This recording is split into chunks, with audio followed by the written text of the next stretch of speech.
Hi, I'm Dave. Join me in working with wood while I run you through a few steps on how to make this really easy DIY workbench. So the tools we're going to need to do our DIY workbench are our Festool table saw, our Triton impact driver and drill, as well as our sander.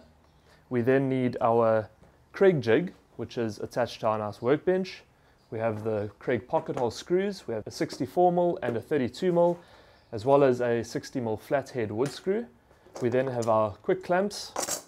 We have then our T-square, tape measure, goggles, pencil, and of course some wood glue. So the timber we're going to need for our project today is our 2 bottom rails, our 2 top rails. We need 4 side rails, 4 legs, 4 long leg fillers, and 4 short leg fillers, and you'll see what we're going to do with those as soon as we get going. And the last 2 parts we need are just our smaller shelf and our large bench top. So the next step is to cut a 45 degree on the front and back rails. I've set up my table saw to 45. I'll make it nice and easy. Okay, so I've cut my 45 degrees in my front and back rails. Next step is just to drill 6mm holes in my top and bottom rails to accommodate for the legs. Okay, so what I'm going to do now is I'm just going to measure out for my holes to make sure that they're all nice and even. Now I can go through and just drill them all in with the 6mm drill bit. Okay, so we've drilled our holes, we've cut our 45. Next step is just to put our pocket holes in, and that will allow us to attach our top and our shelf.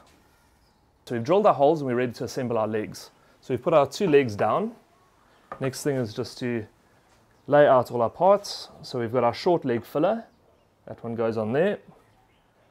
Our bottom rail on top of that, and on top of that, our long leg filler comes in there, and then our top rail will fit on top there, and you'll see it's nice and flush now.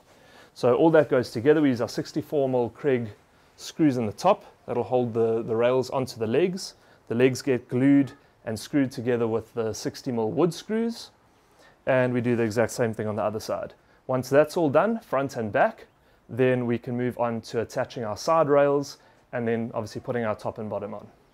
We've got our 2 legs done. Now what we're just going to do is put our bottom and our top rails in, join it all up.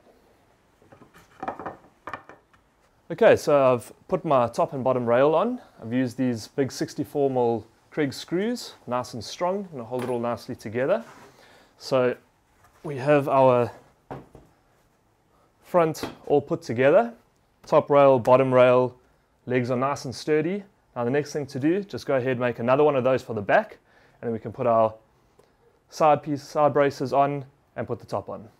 Okay, so our fronts and backs done, all nice and sturdily put together. Next thing is just to prep our side rails.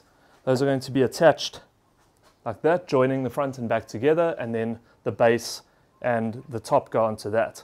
So to do that, we just need to go to our Kreg jig and prep those. So our side rails are ready, our 4 side rails, and those get fixed on like that. So put a glue in the joint, and then we can attach our side rails flush obviously with the front rails using the Kreg pocket hole screws. So all our side rails are on, they're nice and sturdy. So all I need to do now is just put a little bit of glue on each one, put the other side on, and attach them together using the Kreg screws.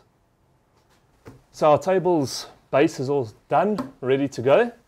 So the next thing is just slide in the shelf.